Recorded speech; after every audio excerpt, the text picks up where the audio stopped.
నైట్గా create అవ్వరు. Okay, this is something, అది childhood నుంచి మేనిఫెస్ట్ అవుతున్న ఒక పర్సనాలిటీ. ఒక స్పెక్ట్రమ్ తీసుకున్నాము అంటే ఒక జువినైల్ క్రైమ్ కానివ్వండి, ఒక అడల్ట్ క్రైమ్ కానివ్వండి, it is on the same spectrum. అంటే దీని మేనిఫెస్టేషనే అడల్ట్ క్రైమ్ అవుతుంది. అసలు ఫస్ట్ ఆఫ్ ఆల్ ఈ అడల్ట్ క్రిమినల్స్గా ఎందుకు మారుతారు మనం ఆలోచిస్తే కనుక వీటికి మూడే కారణాలండి. ఏ చైల్డ్ అన్నా ఇంట్లో అన్సీన్, అన్హర్డ్, అన్లవ్డ్, ఈ మూడు మనం గుర్తుంచుకోవాల్సిన అతి ముఖ్యమైన విషయం. అన్సీన్ అంటే ఏంటి అంటే అసలు నెగ్లెక్ట్ కానివ్వండి, లేకపోతే ఆ చైల్డ్ని అంటే అసలు పట్టించుకోకపోవడం కానివ్వండి, చైల్డ్తో టైం స్పెండ్ చేయకపోవడం కానివ్వండి, ఆ చైల్డ్కి ఒక ఎమోషనల్ కనెక్షన్ ఏర్పడకపోవడం కానివ్వండి, ఇవన్నీ ఉండడం మూలాన ఏమవుతుందంటే ఆల్రెడీ మనం ఉంటున్న జనరేషన్ సెంచురీ ఏదుందో ఇక్కడ అన్ని చోట్ల కూడా ఓవర్ స్టిమ్యులేషన్ ఉంది. అంటే ఓవర్ స్టిమ్యులేషన్ అంటే ఏంటి అంటే మీరు మీడియా చూడండి, అంటే యూట్యూబ్ చూడండి, ఇట్ కుడ్ బి గేమ్స్ చూడండి, ఇట్ కుడ్ బి కరిక్యులం చూడండి, it could be the way the world is moving with the pace. Okay, ఈ స్పీడ్ అనుకోండి, ఇవంతటితో ఏమైపోతుందంటే very very much competitive. It is competition ఒకటండి, కాంపిటీషన్ ఒకటి. ఇంకొకటి ఏంటి అంటే మనం గోల్స్ ఇస్తున్నాము, మనము గ్రేడ్స్ ఇస్తున్నాము, మనము గ్యాడ్జెట్స్ ఇస్తున్నాం, కానీ గైడెన్స్ ఇవ్వట్లేదు. అతి ముఖ్యమైనది ఏంటంటే ప్రతి బిహేవియర్ వెనకాల ముఖ్యమైన ఎలిమెంట్ ఏంటంటే emotion.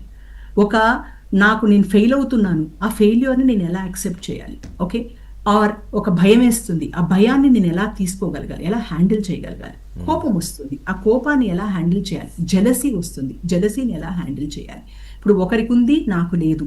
It is a jealousy, right? It is an emotion that has been inside. So మనము ఇవన్నీ ఇస్తున్నాం, కానీ ఒక చైల్డ్కి ఎమోషన్స్ని హ్యాండిల్ చేయగలిగే గైడెన్స్ అన్నది డెఫినెట్ గా ఇవ్వకూడదు. ఇప్పుడు గైడెన్స్ ఇవ్వడానికి ఆ పేరెంట్స్ ఆ స్థాయి ఉండాలి. ఇప్పుడు మీరు చెప్పిన అర్థం కావాలి, ఆ ఎమోషన్స్ హ్యాండిల్ చేయడము, దాన్ని కంట్రోల్ చేయడము వాళ్ళకి తెలియాలి. అప్పుడే కదా వాళ్ళ పిల్లలకు చెప్తారు.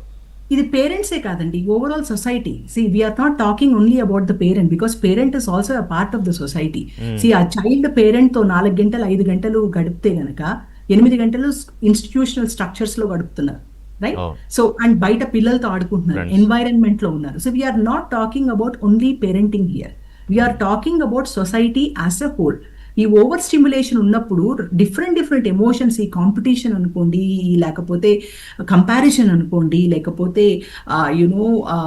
ఈ గ్రేడింగ్ సిస్టమ్స్ ఏదన్నా కానివ్వండి, వీటితో ఏమవుతుందంటే ఎప్పుడు కూడాను నర్వస్ సిస్టమ్ ఎప్పుడు ఓవర్ స్టిమ్యులేటెడ్ ఉంటుంది. ఓవర్ స్టిమ్యులేటెడ్ ఉన్నప్పుడు ఏంటి అంటే always the child is in the survival mode. Survival ఏంటంటే ఇది అయిపోతే చాలు అన్న ఇంటెన్షన్తో చైల్డ్ ఉంటున్నారు. ఓకే, సో ఇలాంటి ఒక ఎమోషన్స్ చిన్నప్పటి నుంచి ఆ చైల్డ్కి ఎమోషనల్ రెగ్యులేషన్ మనం నేర్పించకపోయినప్పుడు, ఆర్ మనకు తెలియకపోవడం అనేది that is a secondary structure. మనం ఇప్పుడు రీజన్ అర్థం చేసుకుంటున్నాం, ఎందువల్ల అర్థం కాలేదు అన్నది ఇట్స్ అ సెకండరీ స్ట్రక్చర్. ఇనీషియల్గా ఏంటి అంటే ఒక చైల్డ్లో ఉన్న ఎమోషన్స్ ఏమేమి ఉన్నాయో వీటిని రెగ్యులేషన్ చిన్నప్పుడు చేయకపోవడం మూలాన ఒక child gross up with thinking that love is control and pouring somebody else. Okay, అంటే ఒక లవ్ని రెస్పెక్ట్గా కాకుండా లవ్ని పొజిషన్గా ఆలోచించడం అనేది మొదలవుతుంది. ఎప్పుడు పొజిటివ్గా అవ్వడం మొదలవుతారో ఆటోమేటిక్గా ఏంటి అంటే they can go to any extent to experience that love. ఇప్పుడు చూసిన మీరు రీసెంట్ ఈ హస్బెండ్ ఎవరు ఉన్నారో, one of the reasons could be that the love is taken as take it for granted.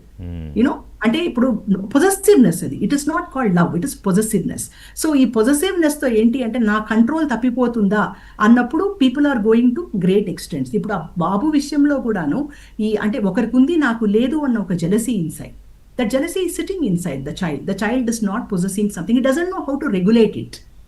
కానీ ఆ ధైర్యం అంటే కవిత గారు, నా పాయింట్ ఏంటంటే ఇప్పుడు బ్యాట్ కావాలి అతనికి, ఇంట్లో అడిగాడు, కొనివ్వలేదు. ఎవరైతే సహస్ర చనిపోయారు డిసీజ్డ్, వాళ్ళ బ్రదర్తో ఇతను కలిపి ఆడుకునేవాడు, అతను అడిగితే ఆ పిల్లాడు ఇవ్వలేదు.